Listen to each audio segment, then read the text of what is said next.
Hi everyone, my name is Cynthia and I'm a UX design student at CareerFoundry. If this is your first time on my channel, thank you so much for clicking on my video.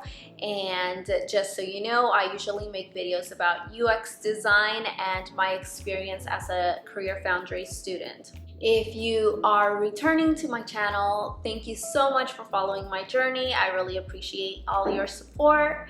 And with that being said, let's get started.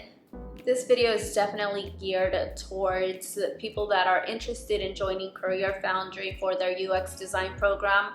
I know that it can be very overwhelming when looking for information and reviews about the different boot camps out there. So I hope that you find this video informational and I hope that it helps you make your decision. Before getting started, there are just two quick things I would like to mention. Number one, this information and this review is just based on my experience. There are several students out there and everyone's experience could be different. So just make sure that you take this piece of information with a grain of salt. And number two, I am not being paid by CareerFoundry to make these videos, but I do have an affiliate link in my description box. If you're interested in joining CareerFoundry, this could help you save some money, and of course it will allow me to earn some commission. With that being said, let's get started. So the first thing that I would like to share is something that I didn't know until I was in the program, was that CareerFoundry, like many other boot camps out there, do not teach you how to use design softwares or programs. This includes anything from using Sketch to Adobe XD, Balsamic, or Figma. I was a little upset when I found out that they do not teach you how to use these design programs, because I was really looking forward to that since I had no experience with using any type of design software. But after checking them out on my own, I found that it's been a pretty easy process to learn, and with so many YouTube videos out there, it's been easy for me to feel comfortable using these programs. Although it is taking a little bit more time, it's completely doable, and there are plenty of resources available on the internet, so it's not completely a terrible thing. I just would have hoped that this is something that CareerFoundry would have taught. So that leads me to the next part. Although CareerFoundry does not teach you how to use these design programs, they do offer tons of discounts to many of the programs that you will be using. So before you decide to pay for anything, make sure that you check with your mentor or check the CareerFoundry website for discounts that are available to their students. Item number 3 is you have to be proactive when reaching out to your mentor and setting up the calls with them. One of the reasons I decided to go with CareerFoundry is because I really liked that they have mentors available throughout the time that you're with them. However, it is important to know that you need to proactively reach out to your mentor and schedule the calls with them, as well as have an agenda or talking points that you will be discussing throughout the call. And I mean, that is very similar to any type of mentor or counselor that you have, whether it's in your personal life or in university.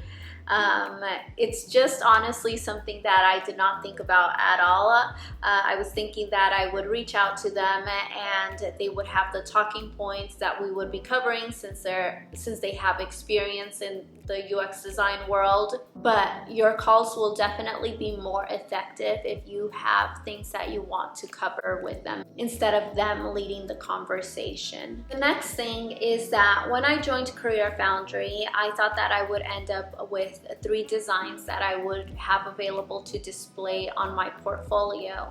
And while that is kind of true, it also really depends on your specialization and the first UX design that you will be working on the introduction course. During my introduction course, the required project that I worked on was designing a vocabulary app. And because I was very new to UX design, I was really just learning all the basics. I didn't know too much, and I feel like it showed in my project. My first UX design project compared to the one that I'm working on now, during the UX Immersion part, I feel like you can really see the difference. And while it might be a good thing because you can see how how my skills are improving, I also feel like my first project is not something that I'm really proud of, and I'm still not 100% sure that it's something that I would want to display on my portfolio. I could eventually go back to it and make it a little better, but at this point I'm still not 100% sure if it's something that I'll be including in my portfolio. And moving on to the specialization course. In the beginning, I was considering learning front-end coding, which means that my final project would be a website that I have to display. And my personal goal is to have three UX designs available to display. But if I take the front-end coding, it won't give me the project that I'm looking to have. So after learning about that, I'm leaning towards pursuing the user interface specialization.